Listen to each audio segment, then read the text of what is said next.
अस्सलाम वालेकुम। मेरा नाम प्रोफेसर डॉक्टर अंबर बख्तियार है और मैं as obstetrician and gynaecologist Quaid-e-Azam International Hospital और अबरार सर्जरी रावलपिंडी में प्रैक्टिस करती हूँ और मुझे पिछले कोई 20 से 25 साल इस शोबे से मुंसलिक हुए हुए अरसा गुजर चुका है। आज इस बात पे हम थोड़ी सी डिस्कशन करना चाह रहे हैं या थोड़ी इन्फॉर्मेशन जो मैं आज आपके साथ शेयर करना चाहती हूँ वो मेरे पिछले कुछ जो टॉक्स है उनसे डिफरेंट है, क्योंकि अब हम इस दफ़ा जो बात करेंगे वो हमल से रिलेटेड है, हमल से मुतल्लिक है। लेकिन हमल को अगर हम डिस्कस करें तो वो एक काफ़ी लंबा टॉपिक है, तो मैं इस चीज़ को थोड़ा इस तरह ब्रेक डाउन करके बात करना चाहती हूँ कि अगर हम हमल को 3 हिस्सों में डिवाइड कर लें, जिसमें पहले 3 महीने, नेक्स्ट 3 महीने और फिर लास्ट 3 महीने हैं, क्योंकि जो पहले 3 महीने हैं ये सबसे इम्पोर्टेंट टाइम है। और जो चीज़ मैं डिस्कस करना चाहती हूँ वो कुछ तो इसकी केयर के बारे में और कुछ ऐसी मिथ्स हैं या कुछ ऐसे बिलीव्स हैं जो हमारे लोगों में, पढ़े लिखे लोगों में भी इतना स्ट्रांगली पाया जाता है कि वो इस पे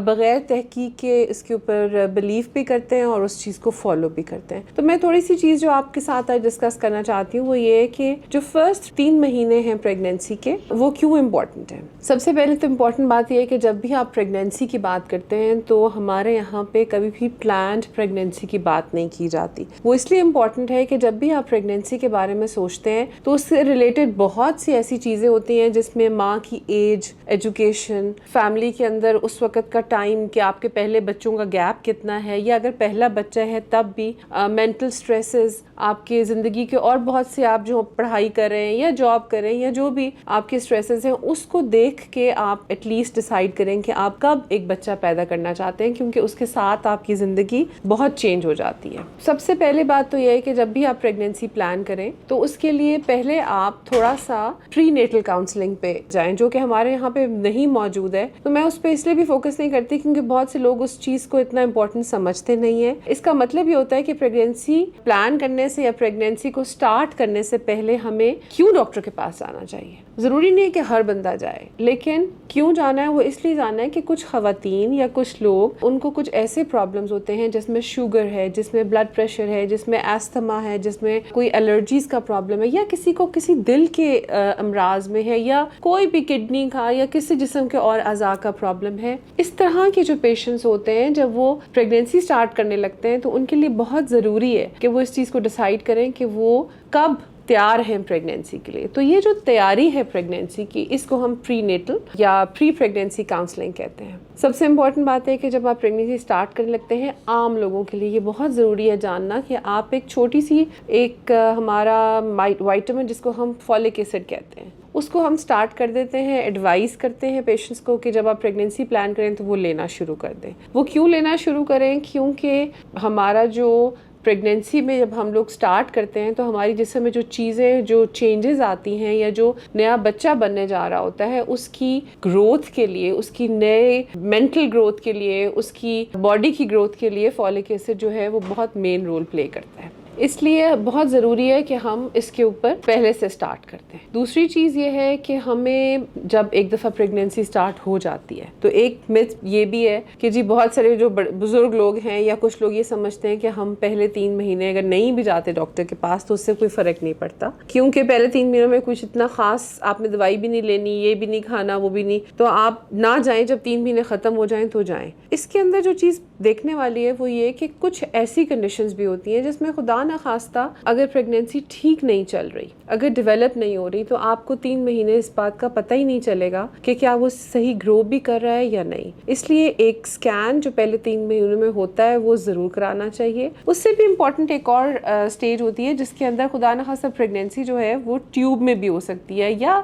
बच्चेदानी के बाहर भी कहीं डेवलप हो सकती है। ये एक इमरजेंसी सिचुएशन बन जाती है अगर हम इस चीज़ को डायग्नोज नहीं करते। तो कुछ पेशेंट्स की खुदा ना खास्ता पहले 3 महीनों में ये फट जाती है, जिसकी वजह से पेट में ब्लड कलेक्ट हो जाता है, एक इमरजेंसी सिचुएशन बनती है और आप एक ट्यूब से भी हाथ धो बैठते हैं, या खुदा ना खास्ता माँ की जान भी जा सकती है। सो इसलिए ये जो एक हमारी मिथ है कि जी पहले 3 महीने दिखाएं ना, ये भी ठीक नहीं है। सिर्फ ये देखने के लिए कि क्या बेबी सही ग्रो कर रहा है और अगर वो सही जगह पे बच्चेदानी में है तो ये देखना भी बहुत ज़रूरी है। इसके अलावा जब आप फर्स्ट चक्कर लगाते हैं डॉक्टर के पास तो वो आपकी कुछ चीज़ें जिसमें आपका ब्लड प्रेशर, शुगर, आपकी जो नॉर्मल रूटीन है उससे मुतल्लिक कुछ सवालात भी करते हैं। उसके मुताबिक आपको कुछ ना कुछ मेडिसिन जो है वो तशखीस करके आपको सजेस्ट की जाती हैं। इनमें सबसे इम्पॉर्टेंट चीज़ फॉलिक एसिड है। सिर्फ फॉलिक एसिड ही अगर आप लें तो भी आपके पहले 3 महीने जो हैं उसके लिए वो काफ़ी है। हाँ, अगर आपको इसके अलावा कोई पेन का प्रॉब्लम है या आपको ब्लड प्रेशर है या शुगर है तो उसके लिए फिर बहुत ज़रूरी है कि आप एक स्पेशलिस्ट के पास जाके अपने जो भी गायनेकोलॉजिस्ट है, अगर वो आपको सजेस्ट करती है कि आप मेडिकल स्पेशलिस्ट को दिखाएं तो उनको दिखा के, और ये दोनों लोग फिर इकट्ठे आपकी प्रेगनेंसी को जो है वो मैनेज करते हैं। दूसरी चीज़ जो इम्पॉर्टेंट बात है, एक तो मैंने आपको बताया कि जैसे आप प्रेगनेंसी से पहले प्लानिंग करें, फिर फर्स्ट 3 मंथ में ज़रूर एक दफ़ा अल्ट्रासाउंड करवा लीजिएगा। और तीसरी चीज़ ये है कि आपने खाना क्या, बहुत सारे लोग पूछते हैं जी हम ये खाएं वो ना खाएं, क्या चीज़ खानी चाहिए, ये चीज़ तो बिल्कुल नहीं खानी चाहिए। तो ऐसा कुछ भी नहीं है। प्रेगनेंसी एक नॉर्मल स्टेट होती है। ये ऐसा नहीं है कि आपको कोई ख़ास बीमारी लग गई, आप इसमें अपने नॉर्मल रूटीन के काम भी वैसे ही कर सकते हैं। और जो खाने का जहाँ तक है, उसमें जो चीज़ आपको सूट करती है वो आप खा सकते हैं। पहले 3 महीनों में अक्सर लोग बिकॉज ऑफ द नोजिया, आपकी मतली होती है, दिल ख़राब होता है, जिसकी वजह से बहुत से पेशेंट्स या वो कहते हैं जी हम नहीं खा सकते। तो ज़रूरी नहीं है कि आप पेट भर के खाएं या आप दूध भी पिएं या आप अंडा भी खाएं। छोटे छोटे फ्रीक्वेंट मील्स दिन में 6 दफ़ा खाएं और थोड़ा थोड़ा खाएं। पेट भर के ना खाएं, जो आपका दिल चाहता खाएं। पेट को खाली ना छोड़ें। पानी, जूसेस, ड्रिंक्स, इस तरह की चीज़ें लें। अगर आपको बहुत ज़्यादा मतली है तो उसके लिए मेडिसिन अवेलेबल हैं जो कि बच्चे के लिए सेफ़ हैं। एक ये कॉन्सेप्ट भी है कि जी इसमें पैराडोल नहीं खानी, इसके अंदर फलानी दवाई नहीं खानी। बहुत थोड़ी मेडिसिन हैं जो सेफ़ हैं और वो ज़रूर आपका डॉक्टर अगर आपको तजवीज़ करता है तो आप वो ज़रूर खाएं। तीसरी चीज़ ये है कि पहले 3 महीनों में जी आप चल नहीं सकते या आप सीढ़ियाँ नहीं चढ़ सकते या आपको जो है वो फिजिकली हम आपको रिस्ट्रिक्ट कर देते हैं, ऐसा कुछ नहीं है। अगर आपकी प्रेगनेंसी नॉर्मल चल रही है, फर्स्ट प्रेगनेंसी को हम थोड़ा हाई रिस्क कंसिडर करते हैं क्योंकि वी वांट कि ये आपकी खैरियत से गुजरे। उसमें हम थोड़ी एहतियात आपको ज़रूर बताते हैं कि आप एक्स्ट्रा एक्सर्शन या एक्स्ट्रा अगर आप वर्कआउट कर रहे हैं तो वो ना करें। लेकिन जो रूटीन के काम है, अगर आप जॉब कर रहे हैं, टीचिंग कर रहे हैं या कोई भी स्टूडेंट हैं तो आप अपना काम कर सकते हैं। आप सीढ़ियाँ भी एक एक करके चढ़ सकते हैं। अगर आपको कोई पेन नहीं है, कोई मसला नहीं है तो आप एक नॉर्मल इंसान वाली ज़िंदगी भी गुजार सकते हैं। तीसरी चीज़ ये है कि आपको पानी का इंटेक बहुत अच्छा करना चाहिए। एटलीस्ट 6 से 8 ग्लास पानी ज़रूर पिएं। कुछ चीज़ें जो हैं वो रेड फ्लैग्स हैं, जो थोड़ी सी डिफ़िकल्ट सिचुएशंस होती हैं या जो आप कहते हैं हाई रिस्क वाले पॉइंट्स हैं। उनमें से एक सबसे बड़ी चीज़ जो है वो ये कि अगर खुदा न खास्ता इस टाइम में आपको कोई ब्लीडिंग का प्रॉब्लम होता है या आपका ब्लड प्रेशर शूट कर जाता है या आपकी शुगर अनकंट्रोल है तो उसमें आपको कई दफ़ा हॉस्पिटल एडमिट भी होना पड़ता है। अगर आपको डॉक्टर कहता है कि जी आप दाखिल हो जाएं और इस चीज़ के लिए मेडिसिन लें तो प्लीज़ उनकी बात सुने, क्योंकि इस टाइम पे अगर आप लापरवाही करेंगे तो खुदा न खास्ता मिस कैरेज होने के चांसेस सबसे ज़्यादा पहले 3 महीनों में होते हैं। इसके अलावा जो है वो आप अपनी बुकिंग फर्स्ट टाइम जो है वो इस टाइम पे करवाएं। जो भी आपका डॉक्टर है उसके पास जाके अपना कार्ड भी बनवाएं और फिर जिस तरह डॉक्टर साहब बुलाते हैं उस तरह आप जाएं और अपने रेगुलर टेस्ट कराएं। फर्स्ट 3 महीनों में आपके सिर्फ बेसलाइन टेस्ट होते हैं। अगर आपको कोई और रिस्क फैक्टर नहीं है, एक अल्ट्रासाउंड होता है, बेशक आप उसमें फिर 1 से 1.5 महीने के बाद चक्कर लगाएं, अपनी ग्रोथ जो है वो चेक करें। ये ज़रूरी नहीं है कि आप अपनी लाइफ को बहुत ज़्यादा ऑल्टर कर लें और क्योंकि प्रेगनेंसी है और फिर ये कि आपने बहुत सी चीज़ों को, हमारे यहाँ पे ये भी कहते हैं कि जी आप बस लेटे रहें और उठे भी नहीं, तो इन चीज़ों को जो है वो प्लीज़ तब कंसिडर करें जब कोई रिस्क फैक्टर हो। अदरवाइज प्रेगनेंसी को कभी भी कोई बीमारी नहीं समझे, बल्कि एक नॉर्मल स्टेट है। सारी दुनिया में लोग सब काम इसके साथ करते हैं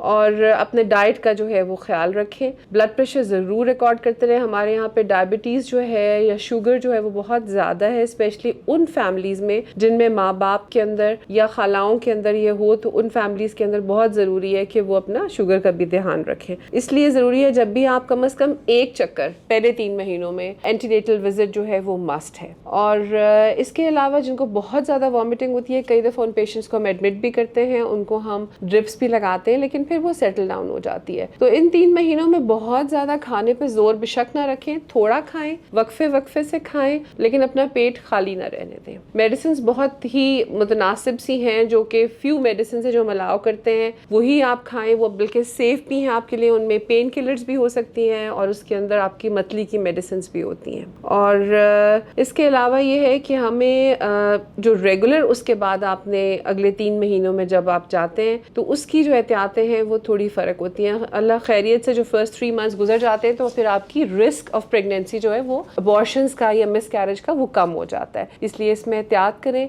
और मुझे उम्मीद है कि ये बहुत छोटी सी बातें जो हैं वो आपको हेल्प आउट करेंगी, जस्ट टू थोड़ी सी आइडिया देने के लिए कि पहले 3 महीनों में हमें क्या करना चाहिए। एक विजिट इंपॉर्टेंट है, एक अल्ट्रासाउंड इंपॉर्टेंट है और कुछ बेसलाइन इन्वेस्टिगेशन जो हैं लैब की वो इंपॉर्टेंट हैं। और मुझे उम्मीद है कि आप इससे फ़ायदा उठाएंगे। बहुत बहुत शुक्रिया मेरी बात सुनने का। अल्लाह हाफ़िज़।